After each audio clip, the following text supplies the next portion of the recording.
La primera, que es la que vamos a dar hoy, es parte general y control de concentraciones. Y el próximo lunes vamos a estar hablando específicamente de conductas anticompetitivas.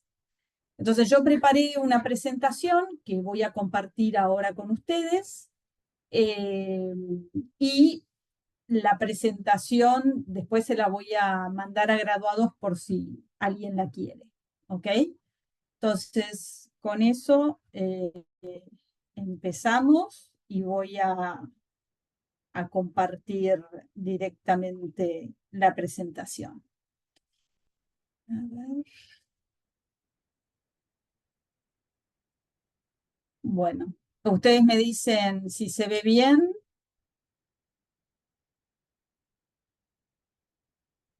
Entiendo que sí. Bueno, entonces, como les dije, vamos a ver parte general y una rama específica dentro de defensa de la competencia, que es el control de concentraciones. Para ubicarnos un poco en qué es defensa de la competencia, este mapa lo que les muestra son los países que en 1990 tenían ley de defensa de la competencia. Fíjense que en América del Norte hay solo 2 países, en América del Sur también, Argentina y Chile. Europa, lo que en ese momento era Europa Occidental, la India, Japón y Australia eran casi los únicos países con normas de defensa de la competencia. La Argentina tiene la particularidad de ser el país de Latinoamérica que tiene la ley más antigua de defensa de la competencia por el tema de las conductas anticompetitivas. La mayor parte de los países empezaron teniendo normas de conductas anticompetitivas. La Argentina tiene una ley de defensa de la competencia desde 1923, es decir, que ya tenemos más de 100 años. Y es el país que tiene la jurisprudencia más antigua y con más expertise en esta materia desde principios del siglo XX. Eso no quiere decir que actualmente seamos los líderes. En América Latina, el país que tiene la mayor eficiencia en temas de defensa de la competencia y los casos más importantes es Brasil, que sin embargo tuvo su ley, la primera ley en 1994.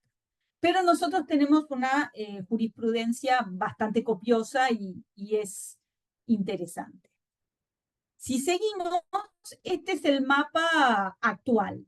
Fíjense que todos los países en azul tienen leyes de defensa de la competencia y quedan muy pocos que no la tienen. Con lo cual, sobre todo para cualquier tema en defensa de la competencia, ya sea conductas anticompetitivas o control de concentraciones, es muy importante conocer este tema porque puede tener ramificaciones internacionales, aunque ustedes no lo piensen al principio. Entonces, lo primero que vamos a hablar hoy es qué es defensa de la competencia y para qué sirve. Yo siempre asocio defensa de la competencia con el fair play del fútbol. Y digo que la defensa de la competencia es a la competencia en general lo que el fair play es al fútbol. Lo que trata de impedir la defensa de la competencia es lo que se ve en la foto, es decir, la cancha inclinada. No quiere decir que todos sean iguales, pero quiere decir que todos compitan en iguales condiciones y no que algunos se vean más beneficiados que otros. No quiere decir que todos somos iguales. En la cancha Messi hay uno solo, pero va a jugar en la misma cancha y en las mismas condiciones y con las mismas reglas que todos los demás.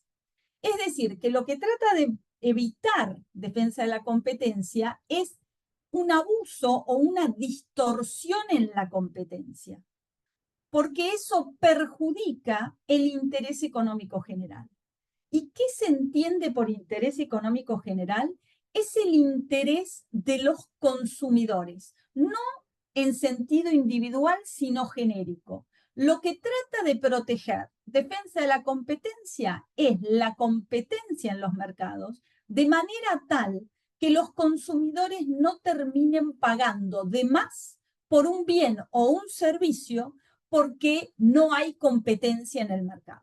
Una de las consecuencias más comunes de la falta de competencia es que los precios son más altos de lo que serían si hubiera competencia. Entonces, defensa de la competencia se rige por una ley que es la 27442, es la última ley que se dictó en el año 2018. Como les dije, nosotros tenemos leyes desde 1923, pero fueron modificándose, y esta es la ley que nos rige actualmente. Y defensa de la competencia tiene 3 pilares. Uno, carteles, que son conductas anticompetitivas, donde las partes se ponen de acuerdo para no competir.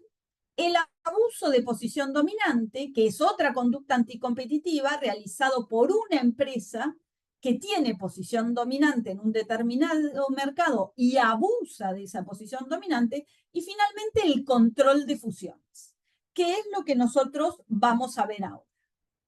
Tengan en cuenta que, así como está prohibido los carteles y el abuso de posición dominante, en el control de concentraciones están prohibidas aquellas concentraciones que disminuyan la competencia o que puedan llevar a un monopolio.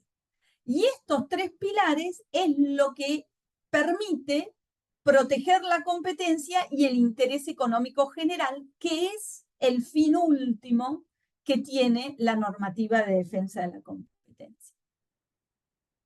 ¿Dónde se aplica defensa de la competencia? Bueno, la ley 27442 se aplica a todas las personas físicas, jurídicas, públicas, privadas, que tengan o no fin de lucro y que realicen actividades en Argentina, ya sea en todo el territorio, en una región, en una provincia, o bien que realicen actividades económicas fuera del país, pero cuyos actos produzcan efectos o consecuencias en nuestro mercado. Por eso las leyes de defensa de la competencia en general tienen efectos extraterritoriales. No hace falta que la transacción que vamos a ver después en el control de concentraciones se haya realizado en Argentina para que tenga efectos en Argentina y pueda ser analizada localmente. En un curso anterior, alguien me preguntó si tenía algún ejemplo de personas jurídicas sin fin de lucro a la que se les pudiera aplicar la ley de defensa de la competencia. Y sí, hay, por ejemplo, una agrupación de colaboración empresaria o una UTE. La agrupación de colaboración empresaria en particular, que no tiene fin de lucro, puede ser sujeto de una investigación en defensa de la competencia o de una transacción cuando haya que notificar algo. Eso se los digo como ejemplo. ¿Quién es la autoridad que impone y hace cumplir la normativa de defensa de la competencia? Muy bien. Lo que tienen a la izquierda de su pantalla es la realidad, como ocurre actualmente, donde abajo de todo vemos la Comisión Nacional de Defensa de la Competencia, o CNDC, que depende de la Secretaría de Comercio, que depende del Ministerio de Economía y que depende de Presidencia de la Nación. Esto es lo que rige actualmente. Es una autoridad que no tiene autonomía ni es autárquica, que no tiene presupuesto propio. La comisión analiza las concentraciones, investiga, dictamina, pero el que impone las sanciones, resuelve y aprueba o deniega las concentraciones es el secretario de Comercio.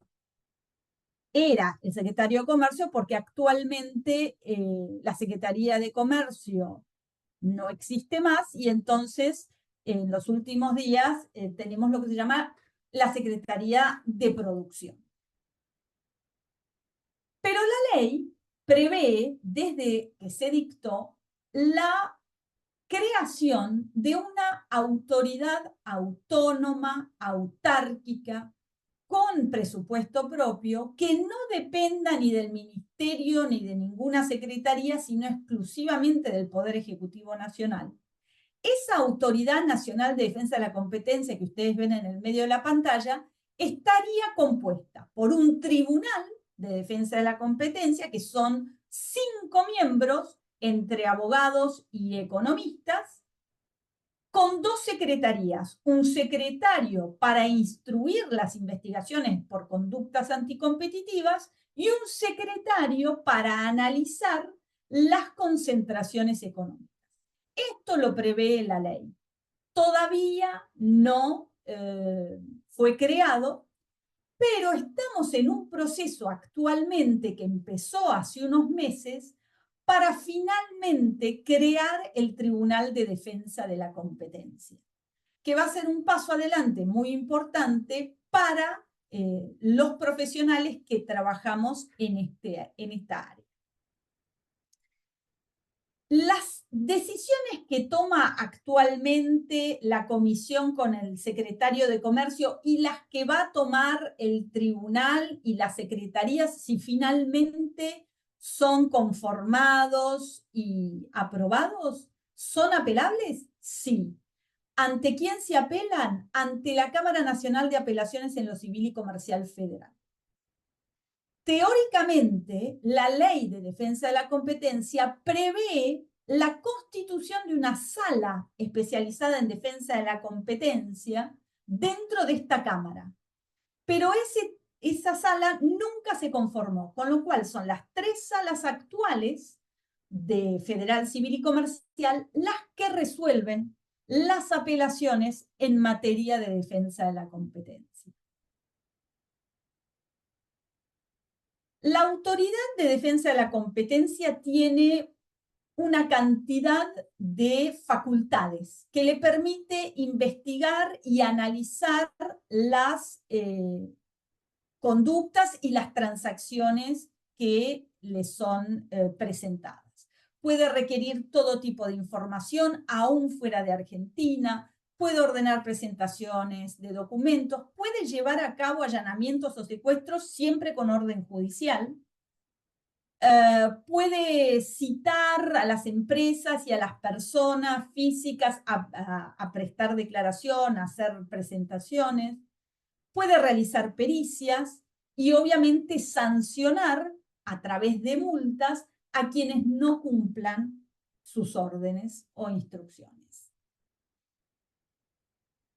¿Qué es lo que se sanciona en defensa de la competencia? Por un lado, conductas, es decir, conductas unilaterales por abuso de posición dominante, conductas colusorias de cartelización, cuando 2 o más empresas se ponen de acuerdo para cartelizarse, pero además también se sanciona la creación de monopolios, salvo que sea por ley, y también se sancionan las notificaciones de concentraciones económicas realizadas fuera del plazo legal para ello. Y eso es un poco lo que vamos a ver hoy con el tema de las concentraciones económicas. Si bien todo el tema multas y sanciones lo vamos a ver con detenimiento en la clase que viene, sepan que uno de los cambios más fundamentales que trajo la ley 27442 fue el valor de las multas. Porque en las leyes anteriores, las multas eran en pesos y en montos fijos. Y las multas no se actualizan. Con lo cual, los 150 millones de pesos que se habían fijado como máximo en el año 1999, cuando se dictó la ley anterior, al año 2018, cuando se modificó la ley y se dictó una nueva, eran la nada misma. Carecían de absoluto efecto disuasorio. Las empresas preferían correr el riesgo que cumplir con la norma. Ahora, todas las multas, todas las sanciones son en unidades móviles, que tienen un valor que se actualiza todos los años por índice de precios al consumidor. Y solo por este año 2025, el monto máximo de la multa que se puede imponer en defensa de la competencia, que es para casos de conductas, es de hasta 220.000 millones de pesos, más o menos 159 millones de dólares. Y todos los años este valor se actualiza.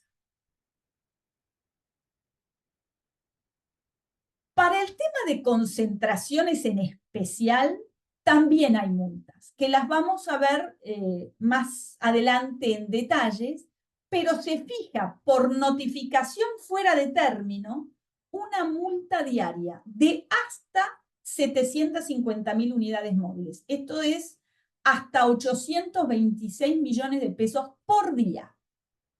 Y cualquier obstrucción a una investigación o a cumplir con los requerimientos, implica que se puede imponer una multa diaria de hasta 551.140 pesos por día.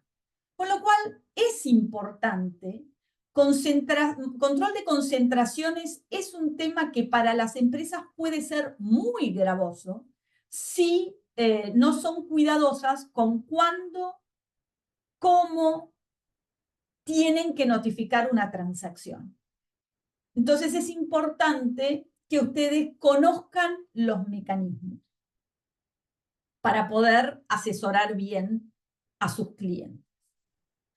Entonces, ahora vamos a entrar en lo que era el tercer pilar de los tres que le mostré, que es el control de concentraciones, que es un pilar diferente de carteles y abuso de posición dominante.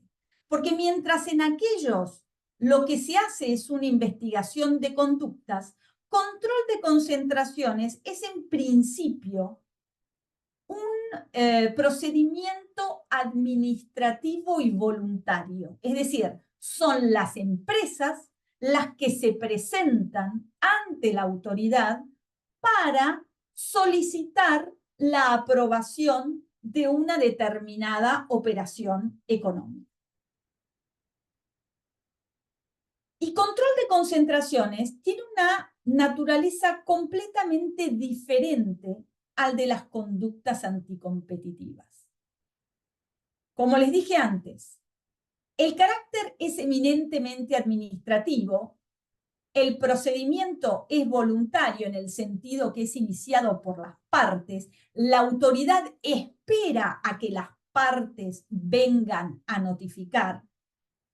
El único obligado a notificar es el comprador, no el vendedor. La carga de la prueba se encuentra a cargo de las partes en la transacción. ¿Y esto qué quiere decir? Que son ellas las que tienen que ofrecerle información suficiente para que la autoridad se convenza de que la transacción que pretenden hacer no es perjudicial para defensa de la competencia, no perjudica la competencia, que la competencia va a seguir existiendo y que eso no se va a transformar por esa transacción en una posición dominante de la que se pueda abusar, por ejemplo. Como les mostré antes, hay distinto tipo de sanciones, multas por demora en la notificación, que es diferente de las multas por conductas anticompetitivas. ¿Por qué?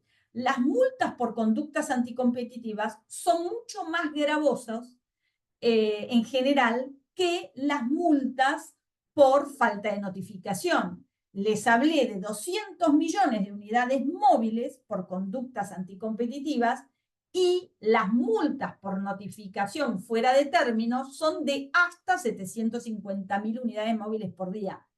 Difícilmente tengan la misma jerarquía. Las definiciones de mercado, del mercado relevante para una transacción económica y para una conducta anticompetitiva, pueden no ser iguales. Entonces, cuando hacen el análisis, tienen que buscar la jurisprudencia que corresponde a concentraciones económicas, no la que corresponde a conductas. En defensa de la competencia son dos áreas completamente diferentes y la autoridad tiene funcionarios diferentes, no se mezclan. El que analiza concentraciones no analiza conductas y la jurisprudencia es diferente y separada. Y puede haber una definición de mercado relevante que sea contradictoria en una conducta y en una concentración. Y a diferencia de lo que ocurre con las conductas, en el análisis de conductas anticompetitivas, el daño ya se hizo y uno lo que busca es sancionar lo que pasó. En una transacción, habitualmente, las empresas se presentan y lo que hace el análisis de la autoridad es ver qué va a pasar después de esa transacción. ¿Cómo va a quedar el mercado después de la transacción? ¿Cuáles van a ser las consecuencias para consumidores, para competidores? Ese es el análisis que se hace. Por eso es un análisis diferente. Y lo hacen funcionarios de distintas áreas. Hay ciertas concentraciones que están prohibidas en la ley de defensa de la competencia. Primero, aquellas cuyo objeto o efecto puede distorsionar o restringir la competencia, es decir, eliminando competencia en el mercado, aquellas que afectan el interés económico general. ¿Y esto cómo ocurre? Ocurre cuando esa concentración, esa transacción económica, genera un poder de mercado tal en el adquirente que hace que se restrinja la oferta de uno o varios bienes y eso inevitablemente provoca el aumento de su precio, porque cuando hay menos oferta que demanda, los precios suben. ¿Y cómo se mide esa afectación del interés económico general? A través de un análisis de la competencia, comparando precios y comparando participaciones de mercado, tanto de los que intervienen en la operación como de los demás, de todos los que están a su alrededor, de los que son competidores en ese mercado, de los que producen artículos que pueden ser sustitutos del producto objeto de la concentración, etc. Hay distintos tipos de concentraciones. La más común y la que vemos habitualmente es la concentración horizontal, es decir, entre empresas que están en el mismo eslabón de la cadena de producción. Son proveedoras, son distribuidoras, son minoristas, pero están en el mismo eslabón de la cadena, ¿ok? Realizan el mismo tipo de actividad económica. Después están las concentraciones verticales, que son entre empresas que están en distintos eslabones de la cadena. Un proveedor con un distribuidor o un distribuidor con una cadena minorista, etc. Por eso se las llama verticales. Hay concentraciones combinadas, es decir, que tienen tanto efectos horizontales como verticales, que son las más complicadas, y después están lo que se llama concentraciones de conglomerado, donde son empresas que están en mercados completamente separados y que no producen ni efectos horizontales ni verticales. Son las que sueña tener todo abogado para tener una concentración que pase rápido, pero en realidad no son muy comunes. Para darles un ejemplo, sería como si una fábrica de aviones se compra una heladería o una fábrica de helados. Los mercados son completamente diferentes y no hay posibilidad de que haya ningún tipo de efecto horizontal ni vertical. Eso es una concentración de conglomerado. Ahora vamos a empezar a analizar en particular cuándo una transacción económica debe ser notificada a la autoridad. Este proceso tiene 3 pasos que se tienen que cumplir.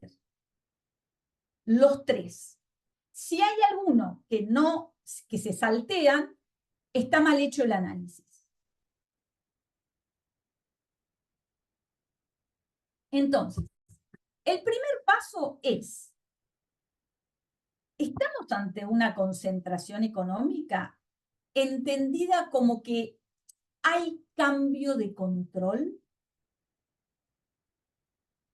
¿Qué quiere decir control en defensa de la competencia? No es el control habitual que vemos en la ley de sociedades. El control es el control final.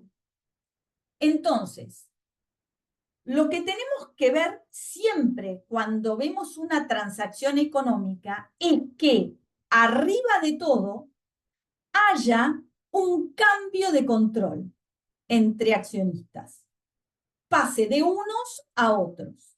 Si arriba no hay cambio y lo único que hay es cambio abajo, pero el control arriba sigue siendo el mismo, eso no es una transacción. Eso es una reorganización interna, porque el accionista de arriba no se modificó. Si eso pasa, la transacción no es notificable.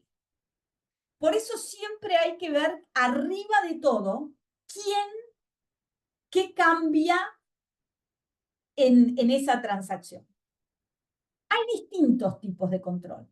Puede haber control exclusivo, cuando hay un solo accionista que es el que decide la estrategia comercial de la compañía, o puede haber control conjunto, cuando existen accionistas que aunque sean minoritarios, es decir, que no tienen la mayoría del capital accionario, tienen la facultad de bloquear o determinar las políticas de la compañía en temas que son considerados fundamentales.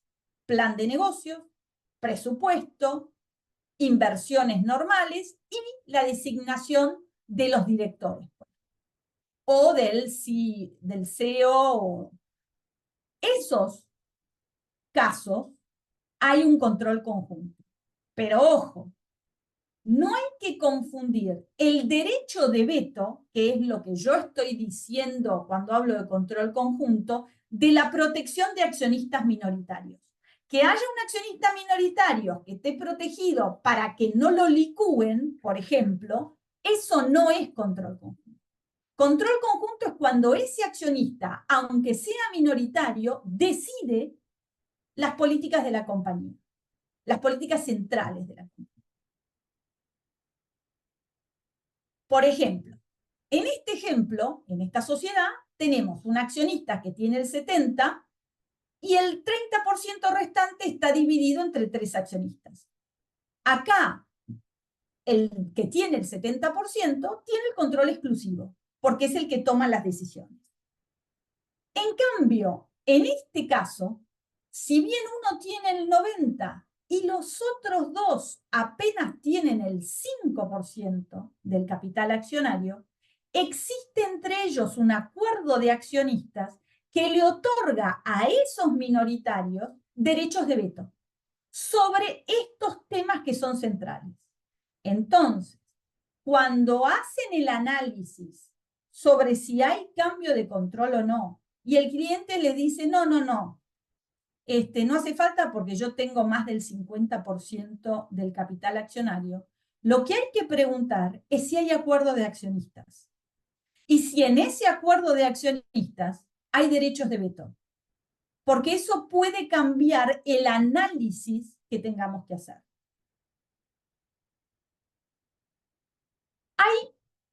La ley establece varios ejemplos, que no son los únicos, sobre qué son cambio de control. Por ejemplo, la fusión entre empresas es un ejemplo de cambio de control. La transferencia de un fondo de comercio es un cambio de control. La adquisición de la propiedad o de acciones que le otorgue influencia sustancial, puede ser un 5% o menos, pero con derecho de veto, eso también es un ejemplo de cambio de control.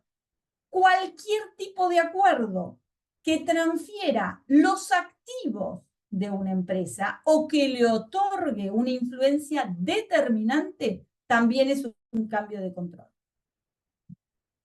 Y cualquiera de los actos del C que estuvimos viendo que le dé influencia sustancial en la estrategia de la compañía. Esos son ejemplos de cambio de control. Y entonces son notificables. Uno de los temas más importantes, porque cuando hay compra-venta de acciones, parece más fácil. Pero ¿qué pasa cuando hay compra-venta de activos? Entonces acá, lo que dice el inciso D del artículo 7, acá lo fundamental es entender qué es un activo. Un activo no es un bien.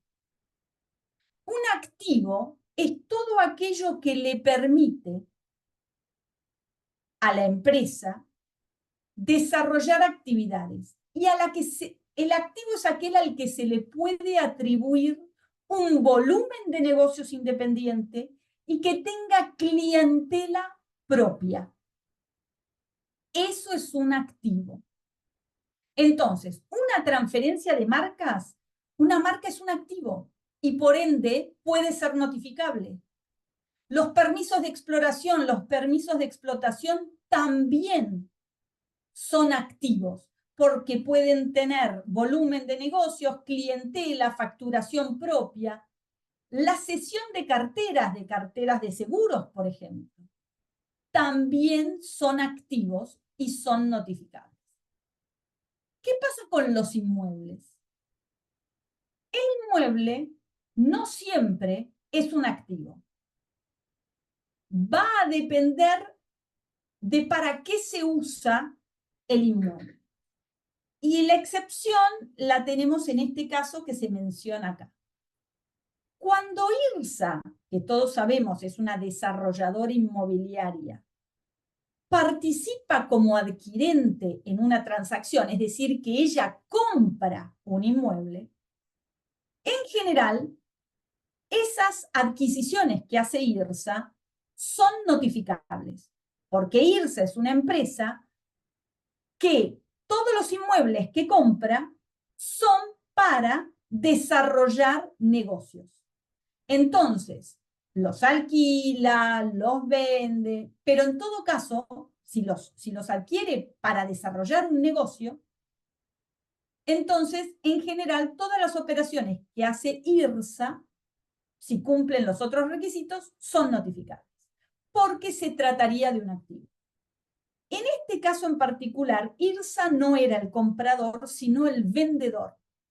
Y le vendía un inmueble a esta empresa R2B para instalar su sede social.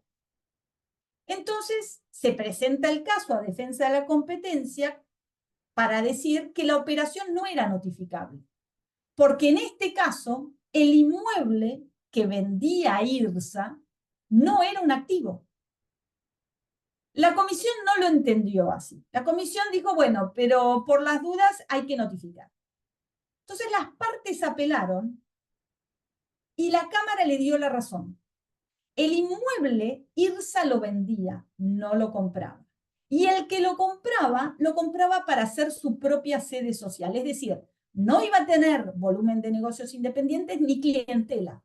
Por ende, el inmueble, en ese caso particular, no era un activo.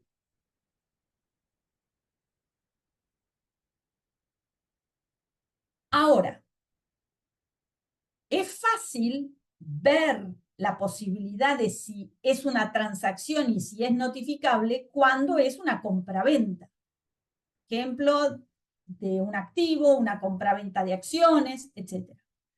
Pero a veces el cambio de control puede darse, de hecho, aunque no haya una transacción.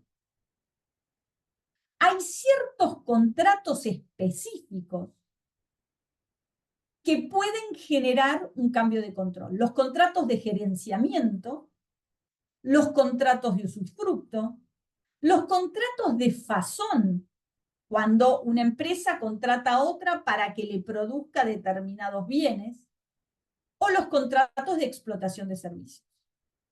En estos casos específicos, también puede haber un cambio de control y va a haber que analizar si esos contratos son o no notificables.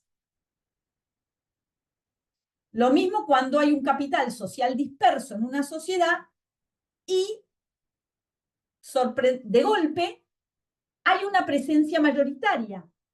Hay uno que se vuelve mayoritario. Puede haber ahí un cambio de control en la sociedad. Y eso también va a haber que analizar. Entonces, el primer paso es saber si hay o no cambio de control.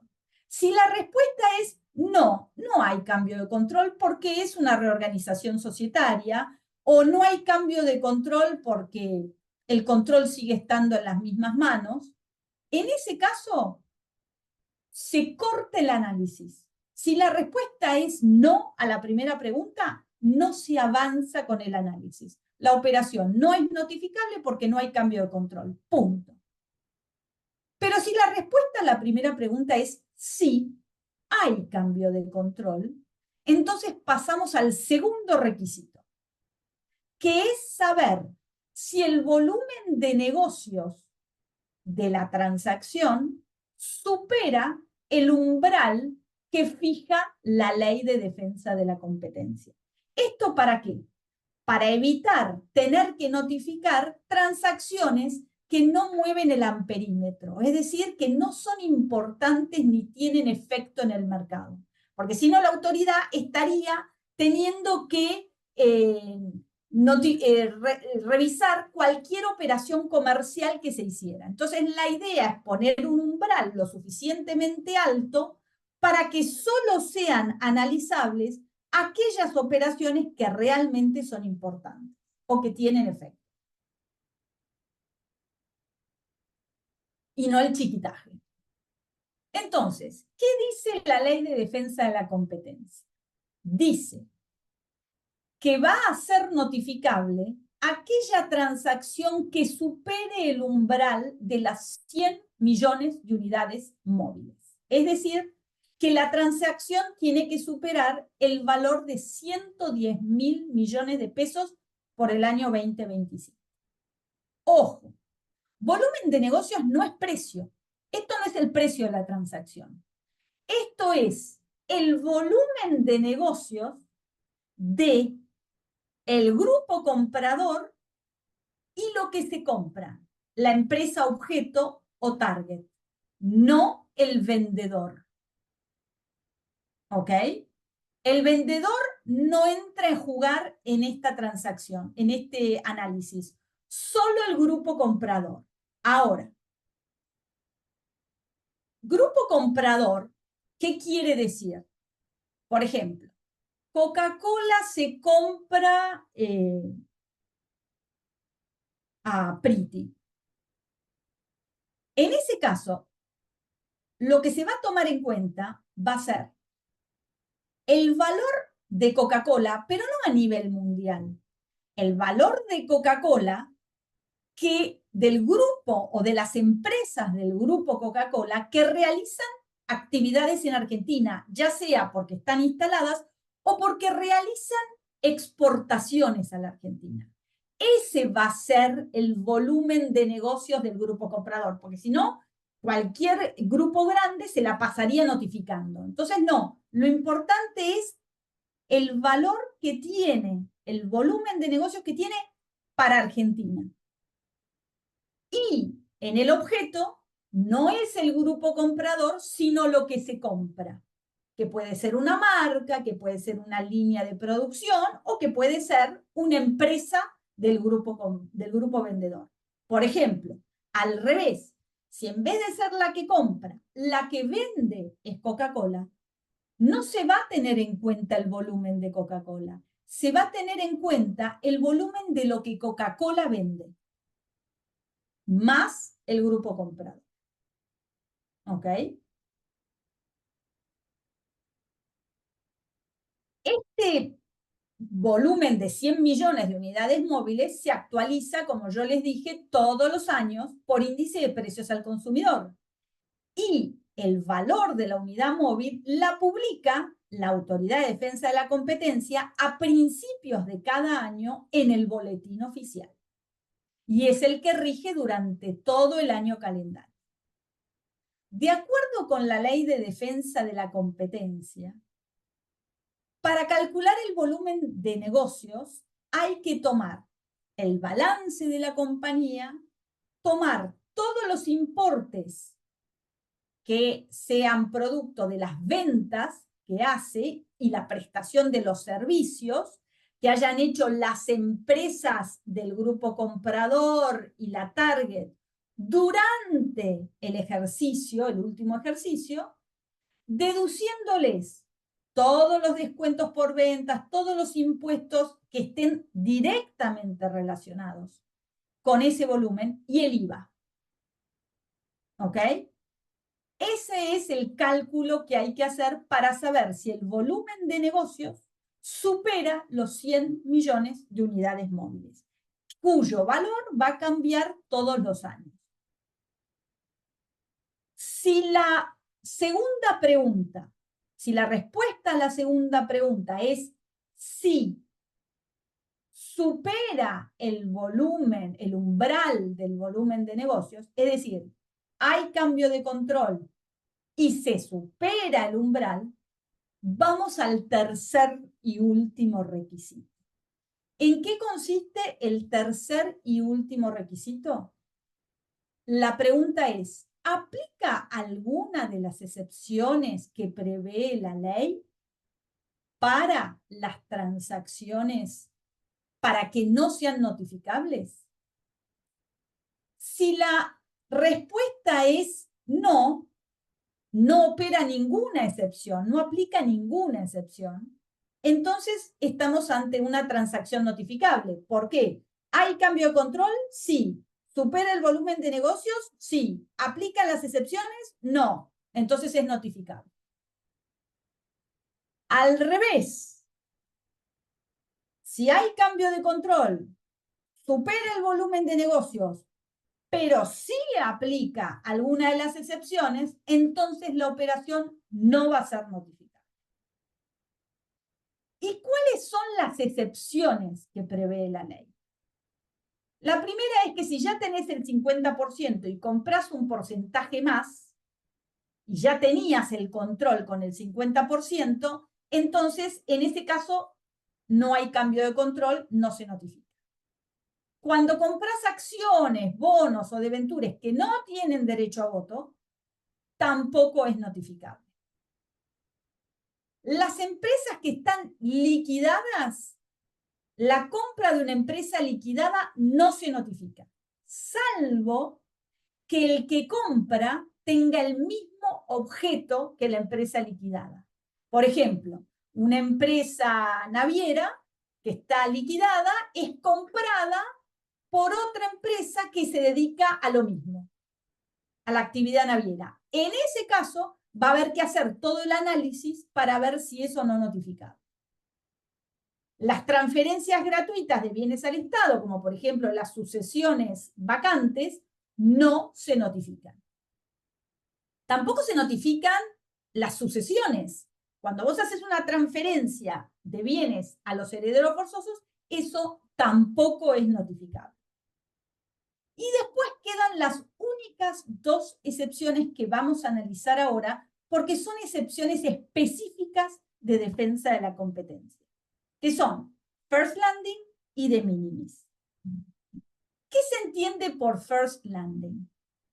First landing es el primer aterrizaje. Es cuando quien compra es una empresa extranjera sin actividad previa en Argentina. No tiene activos, salvo que se haya comprado algo para para tener, no sé, una casa de veraneo, ponele, pero es rarísimo. Sin activos previos, que tampoco tenga acciones en otras empresas que están en Argentina, que no realice exportaciones a la Argentina y que si ha realizado exportaciones en los últimos 36 meses, esas exportaciones no sean importantes, habituales, frecuentes, o sea, que no haya continuidad. Porque si no, no cumple los requisitos de un first landing. Un first landing es eso, es alguien que viene por primera vez a comprar algo en Argentina. Esa es una excepción. Si cumple estos requisitos, entra dentro de la excepción de first landing y aunque cumpla los dos primeros requisitos, la transacción no es notificada. La segunda es la excepción de minimis. La excepción de minimis está prevista para no tener que notificar transacciones muy pequeñas que no son comercialmente importantes. Es decir, si una empresa como Coca-Cola se compra un kiosco, el solo hecho de que sea Coca-Cola, hay cambio de control, supera el volumen de negocios, no es de minimis, perdón, no es first landing porque ya está acá, debería notificar. Y eso lleva a notificar una cantidad de transacciones que realmente no son importantes desde el punto de vista de defensa de la competencia. Para eso existe la excepción de minimis que actúa como un filtro. Entonces, si el valor de lo que se compra y vende no supera los 20 millones de unidades móviles, es decir, los 22.000 millones de pesos, y además el precio que se paga tampoco supera los 20 millones de unidades móviles, esto significa que entra dentro de la excepción de minimis. Pero ojo, se tienen que dar las dos condiciones al mismo tiempo. Tanto el valor de lo que se compra como el precio que se compra tienen que ser ambos menores a 20 millones cada uno. Se tienen que dar los dos requisitos. Ahora bien, esta excepción puede dar lugar a una trampa, que es, yo voy a vender algo que vale más que 20 millones de unidades móviles y entonces te lo voy a vender en cuotas. Y con eso evitamos el de minimis. Vos me lo vas pagando en cuotas. Y entonces, cada partecita que yo te vendo, porque lo voy dividiendo, cada uno vale menos de 20 millones de unidades móviles, cada precio que pagase 20 millones de unidades móviles, y así evitamos tener que notificar. Para evitar esa trampa, existe lo que es la contraexcepción, que dice que para que funcione la excepción de minimis, las partes, tanto la compradora como la vendedora, no pueden haber hecho transacciones en ese mismo mercado en los 12 meses anteriores por más de 20 millones de unidades móviles o 36 meses y entonces no tiene que superar los 60 millones de unidades móviles. Con eso evitas la venta en cuotas, porque nadie te va a vender en cuotas teniendo que esperar entre pago y pago más de 12 meses para cobrar. Entonces así te aseguras evitar la trampa de la excepción de minimis. Entonces, resumiendo, ¿es una concentración económica para saber si es o no notificable? Sabiendo que el riesgo de no notificar una operación que debió haberse notificado es una multa de hasta 750.000 unidades móviles por día de lo que tardaste en notificar cuando debiste haber notificado. Entonces, las preguntas que hay que hacerse son, ¿Es una concentración económica? Es decir, ¿hay cambio de control? En caso de que la respuesta sea sí, hay cambio de control. Vamos al segundo requisito. El volumen de negocios del grupo comprador y de la target o empresa objeto superan los 100 millones de unidades móviles en Argentina. Con que uno la supere, ya está. Puede ser tanto el grupo comprador como la target. 100 millones, sí, lo supera. Perfecto. Entonces vamos a la tercera pregunta. ¿Aplica alguna de las excepciones que prevé la ley? En el caso del si voy a tratar de usar First Landing, la compradora cumple los requisitos del First Landing, es su primera vez, no tiene actividades previas en Argentina, no realiza exportaciones a la Argentina con regularidad.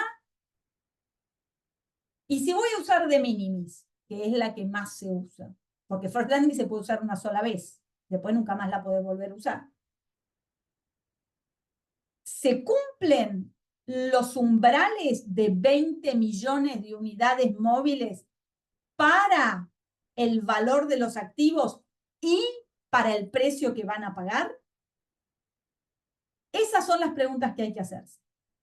Si es la pregunta 1, sí, la pregunta 2, sí, y la pregunta 3, no, no aplican excepciones, la operación es notificable. Si la pregunta 1, la respuesta es sí, a la pregunta 2, la respuesta es sí, y a la pregunta 3, sobre las excepciones, sí aplica una excepción, entonces la operación no es notificada. Ahora bien,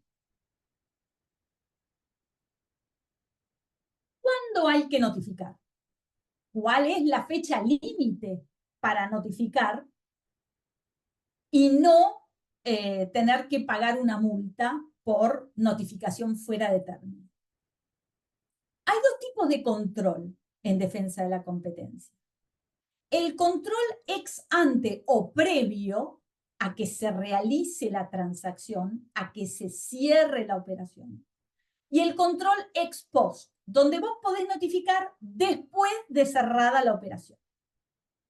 El 99% de los países del mundo tiene control ex ante. Es decir, un control por el cual vos no vas a poder cerrar la operación y no te vas a poder fusionar, ni vas a poder adquirir los activos, ni nada, hasta tanto la autoridad no te apruebe la transacción. Ese es el sistema que rige en la gran mayoría de los países del mundo. Hay muy pocas excepciones donde funciona el ex post. Lamentablemente, nosotros somos esa excepción.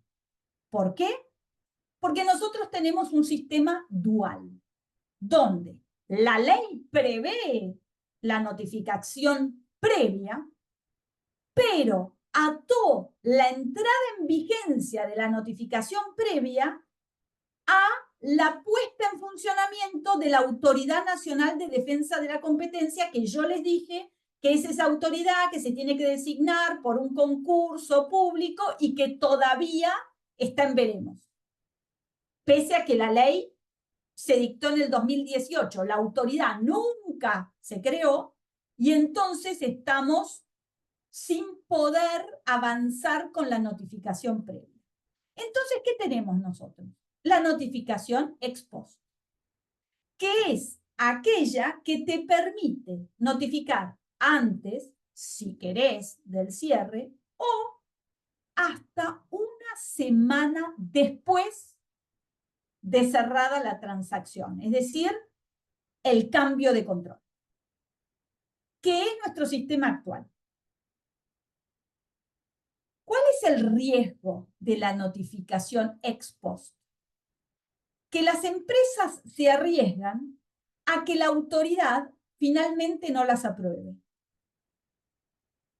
Entonces, tienen esa espada de Damocles durante todo el tiempo que dura el análisis. Ellas ya se fusionaron o se concentraron ya pagaron el precio, el vendedor ya se lavó las manos y el procedimiento sigue hasta que al final la autoridad decide si la operación es o no aprobable. Y ahora vamos a ver las consecuencias de eso. El objetivo es llegar al control previo. ¿Por qué?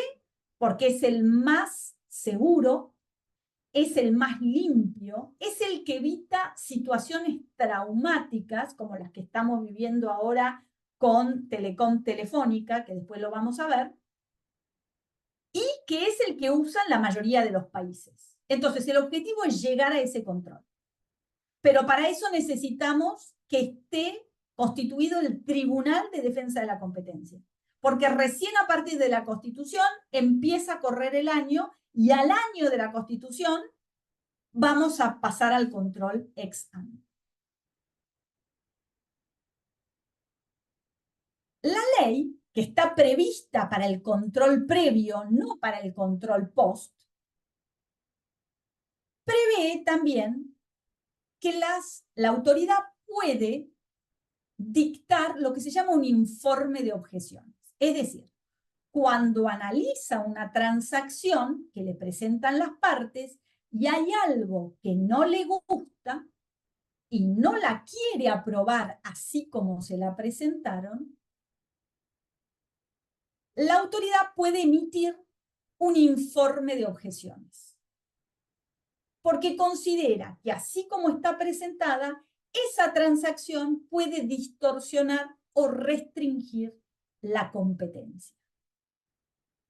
Y entonces emite un informe de objeciones que es como una Biblia, es decir, en general es un documento muy bien armado, muy bien analizado, donde se analizan todos los riesgos competitivos que tiene la operación.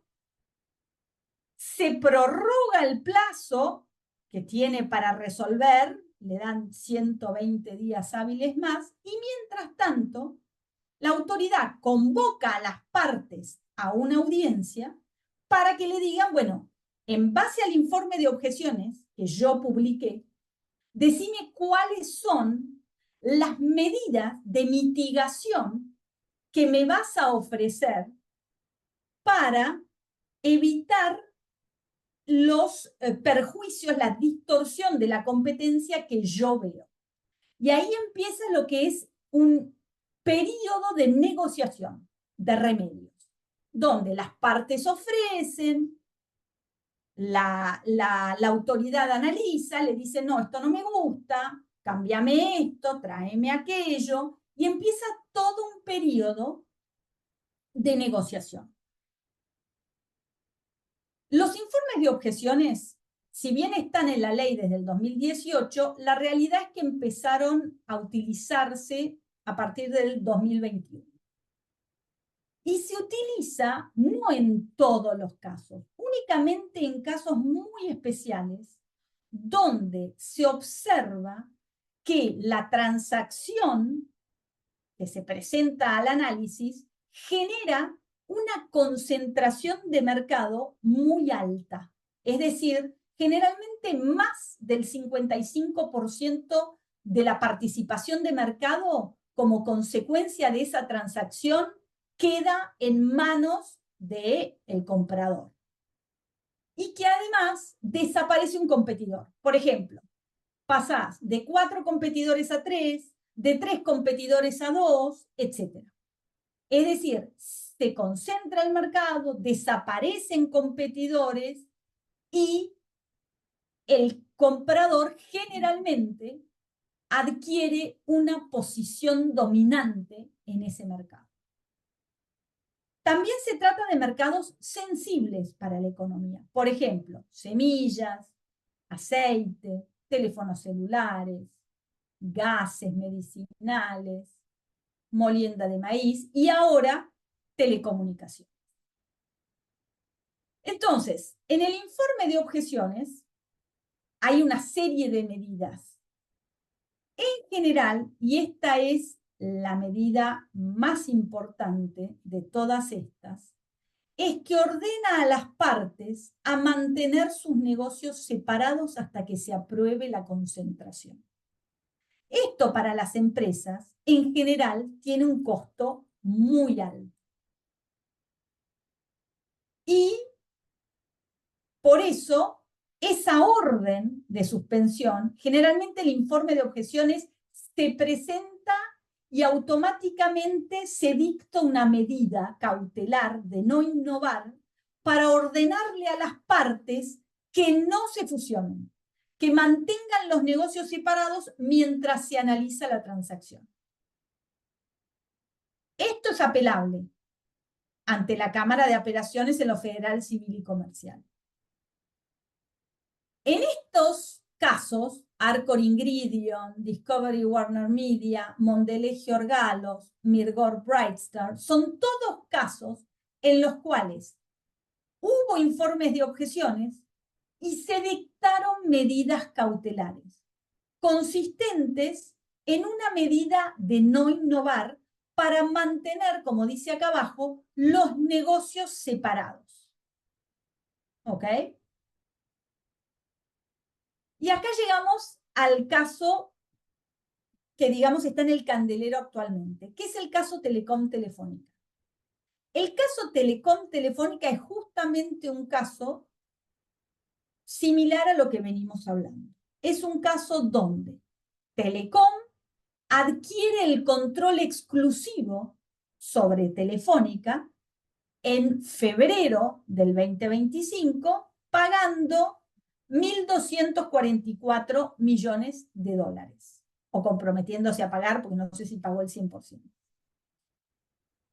Esto se notificó ante la comisión, como tenemos todavía el sistema ex post. Telecom compró Telefónica, pagó y notificó una vez cerrada la transacción y hecho el cambio de control. Es decir, Telecom ya había tomado control sobre Telefónica cuando lo notificó. Lo notificó dentro del plazo legal, que son 7 días corridos. Pero ya había hecho el cambio de control.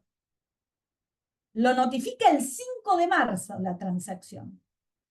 Obviamente cumplía todos los requisitos para que fuera notificable.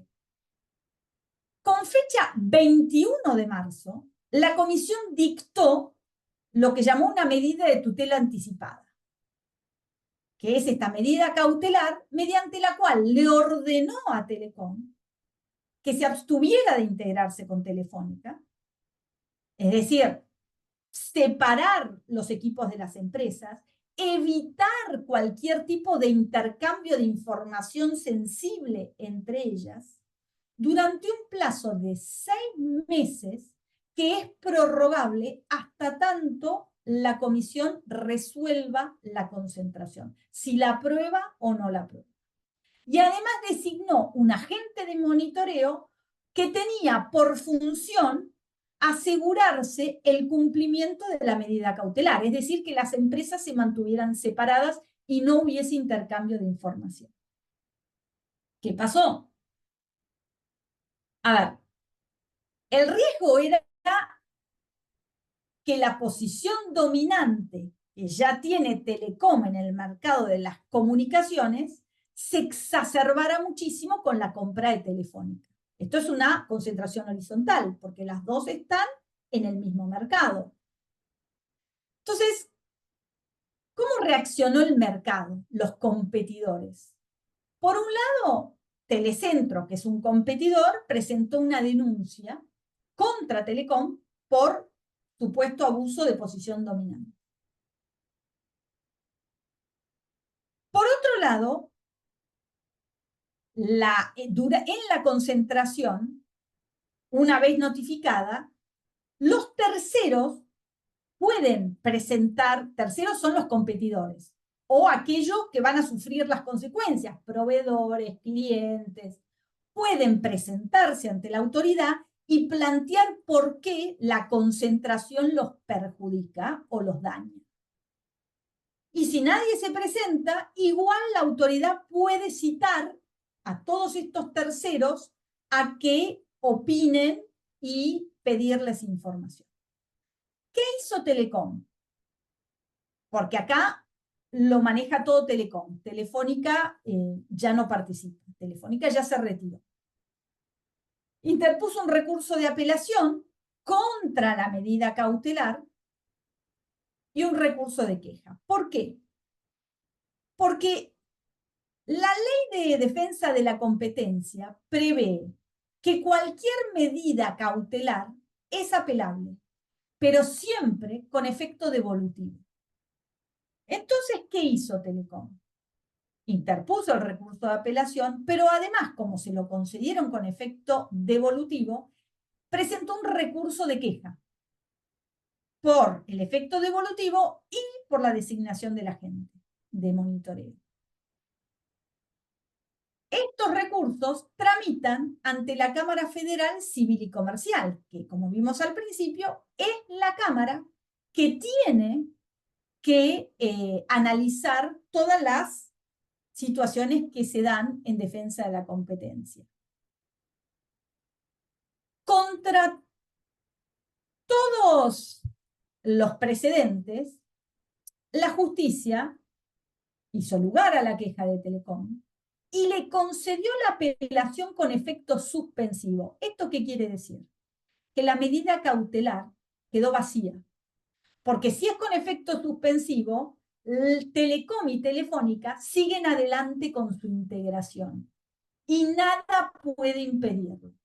Es decir, que para cuando la autoridad resuelva, si resuelve que la concentración es anticompetitiva, ya será demasiado tarde. Esta situación del caso Telecom Telefónica es en parte lo que convenció al gobierno que había que avanzar con el proceso de constitución de la Autoridad de Defensa de la Competencia que prevé la nueva ley y avanzar con la notificación previa de concentraciones para evitar este tipo de situaciones que son muy traumáticas. El Estado interpuso recursos contra lo que resolvió la justicia, pero obviamente, como son resoluciones de la Cámara, la que va a tener que resolver es la Corte Suprema, que todos sabemos no tiene plazos para hacerlo. Es decir, que actualmente Telecom y Telefónica siguen avanzando con la integración y no tienen ninguna limitación. Ahora bien, una vez que la autoridad hace el análisis de la concentración, tiene que tomar una decisión. ¿La autoriza, la condiciona o la rechaza? La autorización de la operación es una autorización limpia, es decir, no crea perjuicio, no trae perjuicio al interés económico general, se aprueba.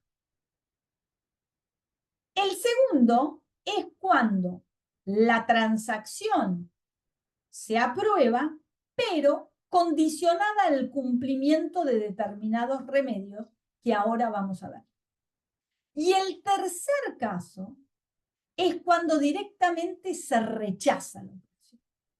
Y la autoridad dice, no, ¿sabes qué? Esta operación no es admisible, no te la apruebo. Ahora, ¿qué pasa, por ejemplo, con Telecom Telefónica, que ya se realizó la operación, que ya se pagó el precio y que Telefónica no está? Si el rechazo en un sistema ex post como el que tenemos nosotros es muy confuso y muy complicado, porque en realidad no se puede volver para atrás. No hay forma. El vendedor no va a retomar la operación y no va a devolver la plata. Entonces, la única posibilidad que le queda a quien compró en esas condiciones es tener que vender la operación a un tercero. Y no cualquier tercero. Va a tener que ser un tercero que sea aprobado por la Autoridad de Defensa de la Competencia. Hay muy pocos casos de rechazo de la operación. Es más, el otro día estábamos haciendo el cálculo que hace más de 25 años que no hay un rechazo en la jurisprudencia argentina. Lo que sí puede haber, y sería lo más probable, son condicionamientos, es decir, remedios, lo que nosotros llamamos remedios. Y los remedios pueden ser conductuales o estructurales. Conductuales son aquellos donde las partes se tienen que comprometer a realizar o no realizar determinadas conductas por un periodo determinado. Por ejemplo, obligarse a mantener ciertos contratos, obligarse a no aumentar su participación de mercado durante X cantidad de años, obligarse a no aumentar los precios a determinados clientes por encima de tanto. Esos son los conductuales. Los estructurales son aquellos donde las empresas se tienen que obligar a desprenderse de ciertos activos. Por ejemplo, ciertas marcas, ciertos productos, o una planta, o una línea de producción. En general, las autoridades favorecen los condicionamientos estructurales. ¿Por qué? Porque son más fáciles de controlar. Te hago un estructural, tenés que vender esto, tenés que deshacerte de esto, etc. Y se acabó. Los conductuales son más complicados porque hay que controlarlos en el tiempo. Requieren auditorías, requieren un agente de monitoreo, llevan tiempo y son más costosos y difíciles de hacer cumplir. Entonces, las autoridades en general prefieren los remedios estructurales a los conductuales. A veces hay mixtos, es decir, hay estructurales y conductuales, como por ejemplo en la transacción entre Arcor e Ingredion se aprobó con condicionamientos y hay de los dos tipos, estructurales porque tiene que vender una planta y conductuales porque tiene que cumplir con determinados contratos durante X cantidad de tiempo. Ahora bien, muchas veces las transacciones, para saber si se notifican o no, están en el borde. Es decir, no estamos seguros de si la operación es notificada. Tenemos dudas. En ese caso, la ley prevé la posibilidad de presentar una opinión consultiva. La opinión consultiva solo sirve para que la autoridad me diga si la operación es o no notificable. Nada más. No le puedo preguntar nada más y no me va a contestar nada más. Me va a decir sí o no. No implica ningún análisis sobre el mercado, No, solo me va a decir, ¿cumple los requisitos para notificar? No cumple los requisitos para notificar.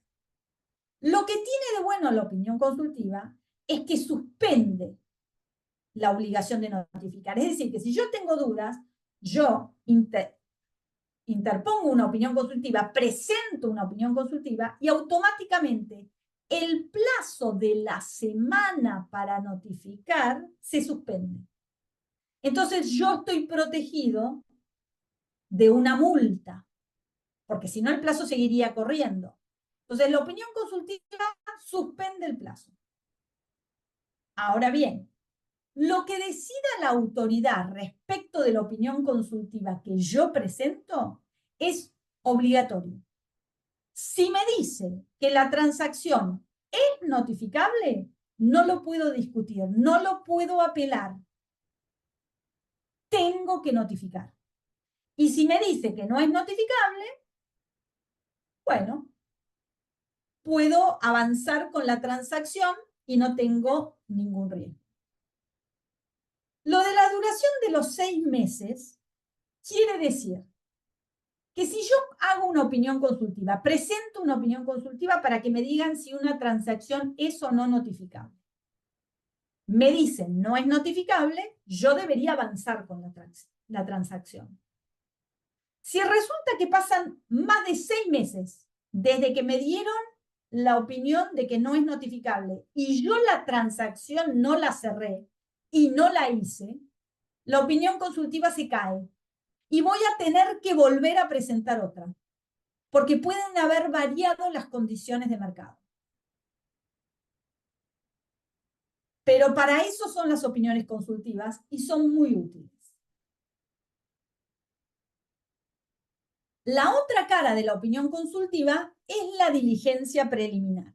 ¿Qué es la diligencia preliminar? Es una investigación de oficio que hace defensa de la competencia cuando cree que se realizó una transacción y no se la notificaron, pero debieron haberlo hecho. Entonces, mirando las noticias, lo que sale publicado, las autoridades de defensa de la competencia de los distintos países están comunicadas entre sí. Entonces, si una operación se notifica en Brasil y las mismas partes están en Argentina, la autoridad argentina va a estar esperando que también la notifiquen. Y si no la notifican y ella tiene sus dudas de si la operación era notificable, va a iniciar una diligencia preliminar. Y le va a venir a preguntar a las empresas, ¿por qué no me notificaste esta transacción?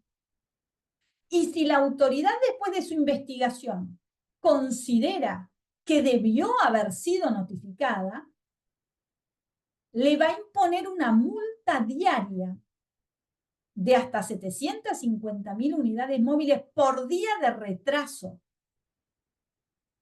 Obviamente la decisión es apelable, pero yo conozco casos donde hubo multas de más de 2.000 días de atraso en notificar. Así que es una multa muy salada y que además, si pasa el tiempo, es peor, porque la multa corre desde que debiste haber notificado, no desde que te sancionan, no desde que te investigan, desde que debiste haber notificado. Y bueno, y con esto terminamos la presentación de hoy. No sé si hay preguntas o dudas.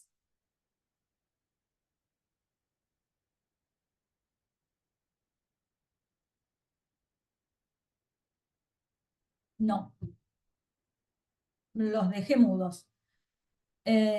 Bueno, entonces,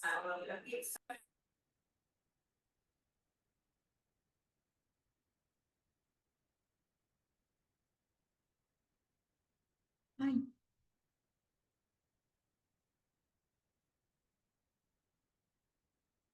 perdón. Bueno, entonces si no hay dudas, yo después le mando... Si no, les recuerdo que con las reacciones de Zoom, al medio abajo, en el iconito de un corazón, pueden levantar la mano. Pero por el chat me estoy fijando y no veo tampoco preguntas y no hay ninguna mano levantada, así que me parece que quedó muy claro todo lo explicado. Ah, ahí Francisco levantó la mano. Ahí le doy la palabra. Hola, ¿qué tal? ¿Cómo están? Muy, primero que nada, muy interesante. Muchas gracias por la exposición. Quería consultarles respecto de la opinión consultiva a la CNDC. ¿Cuál es el plazo por el que se suspende el plazo para notificar? ¿Por los 6 meses que dura el informe? No, la suspensión la vas a tener hasta tanto se resuelva la opinión consultiva. Si en la opinión consultiva te dicen que tenés que notificar, tenés que calcular cuántos de los 7 días corridos que tenías te quedaron desde que debiste haber notificado y entonces ahí tenés que presentar el formulario de notificación. Lo de los 6 meses es, si te dicen que no es notificable, entonces ya está. Pero vos la operación la tenés que cerrar en ese plazo de 6 meses. Porque si se pasaron más de 6 meses y vos la operación no la hiciste, la opinión consultiva que te dieron ya no te sirve. Y vas a tener que hacer otra. ¿Se entendió? Sí, perfecto, clarísimo. Gracias. Sí, Gloria. Ahí, Gloria, le doy la palabra. Hola, ¿ahora me escuchan? Sí. Sí. Bueno, tengo tres preguntas. La primera es, ¿qué concepto de exportación se toma en este caso? Lo pregunto por el tema de la excepción de First Landing, que uno de los puntos que se veía era el tema del concepto de exportación, de cuántas exportaciones tenían esas empresas en el país, y yo me quedo pensando que hay muchas empresas de servicios que empezaron a desembarcar en el último tiempo en Argentina, por ejemplo, empresas financieras como Nu, como Revolut u otras, que son grandes empresas de afuera y que argentinos que tienen eventualmente operaciones con ellas, eh, ¿qué concepto de exportación tienen? Si es un concepto aduanero, de Banco Central o uno propio. Mira, en principio lo que se va a tomar en cuenta es el mercado. Es decir, la empresa de afuera que realiza exportaciones a la Argentina tiene que venir a hacer una transacción a Argentina y a comprarse algo. Y entonces ahí lo que van a mirar es si las exportaciones que hace a la Argentina son lo suficientemente continuas y relevantes, porque superan el de minimis, y entonces ahí no superan el de minimis, son continuas y relevantes, y entonces ahí ya no es un first landing. ¿Ok? Va a depender mucho de la autoridad. Ok, porque conceptos de exportación hay montones. Tenés el aduanero, el del Banco Central, Sí, el de la FIP, vos y entonces vos vas a usar el que podrían más ser te cualquiera. convenga. Vas a tener que mirar la jurisprudencia de la comisión y vas a tratar de usar el que más te convenga. Y después y el tema del valor de activos, que para el tema de la excepción de minimis, que se veía el valor de activos con el valor, digamos, precio. ¿El valor de activos qué sería? ¿Valor libros? No, ahí lo que hacemos habitualmente son valuaciones. Ah, ok. Se evalúan los activos y además el precio de la transacción es el precio que dice el contrato, pero se evalúan los activos, no se toma el valor. Está bien. Y después con los otros, me quedé pensando en el caso este que se mencionó de Telecom y Telefónica. ¿Cómo queda, digamos, cómo queda otros organismos que eventualmente pueden intervenir en este tipo de operaciones, como, no sé, la Comisión Nacional de Telecomunicaciones? O, Bueno, en realidad son dos cosas distintas. El ENACOM Ujú. y la comisión, en este caso, están trabajando en conjunto. El ENACOM hace un análisis administrativo de la parte de telecomunicaciones y regulatorio, y CNDC lo que hace es el análisis, si querés, económico de la transacción. Pero en general, y en el caso Telecom es así, la CNDC le pide informes a la autoridad regulatoria para poder analizar la operación. Sí, trabajan juntas. Ah, ok, porque después me quedé pensando, volviendo al tema de las compras de empresas de servicios que están bajando, comprando acá, que, por ejemplo, Banco Central, si vos te querés comprar una financiera o un banco, te tiene que dar una autorización y hace el análisis de mercado. Entonces es como que se solapan en algún punto. Sí, a ver, en algún punto sí. En el caso de, hay ciertos mercados donde hay organismos regulatorios.